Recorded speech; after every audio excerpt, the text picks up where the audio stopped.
សួស្តីបងប្អូនទាំងអស់គ្នាថ្ងៃនេះដោយសារតែមានការធ្លាក់ព្រិលខ្លាំងមកលេងព្រិលម្ដងមើលព្រិលត្រជាក់ខ្លាំងណាស់បងប្អូនយើងហើយឃើញពាក់អាវ2 3ជាន់ហើយគាត់ណាខាងក្នុងខាងក្រៅក៏រួញអស់ដែរ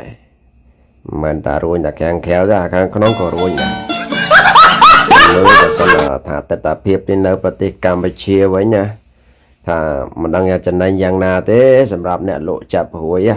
បាទបាញ់ទិញតកកតក្លាសសេប៊ីយ៉ាស្រាប៊ីអីទេយកមកត្រាំតែក្នុងដុំព្រិលហ្នឹងក៏វាចំណេញដែរ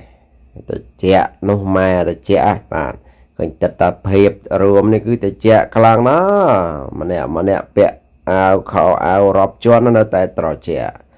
តែបើយើងក៏លេចមើលទស្សនភាពជាក់ស្ដែងនៅស្រុកគេវាស៊ាំនឹងអាកាសធាតុរបៀបនេះទៅហើយ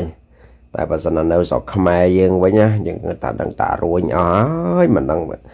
គិតធ្វើអីកើតទេរួញអស់ល្មងហ្នឹងបាទវិញធ្លាក់ព្រិចអ្នកខ្លះធ្លាក់ចំលកាជាមករៀងតិចស្ពឹកដៃស្ពឹកជើងរំដើរដល់កន្លែងវិញហ្នឹងរកភ្លើងអាំងឃើញទេ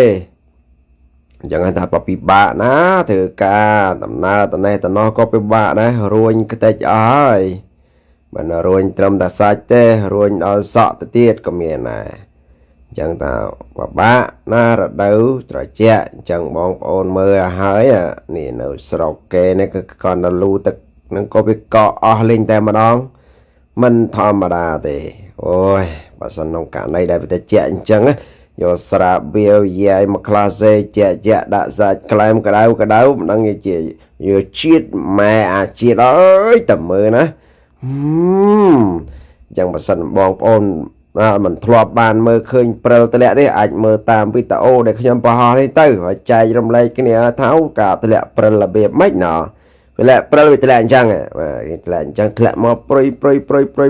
ដល់ពេលយូរម៉ោងទៅវាកក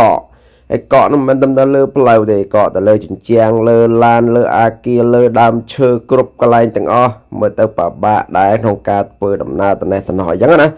បាទខ្ញុំមានវីដេអូប៉ុណ្ណឹងចែកជូនបង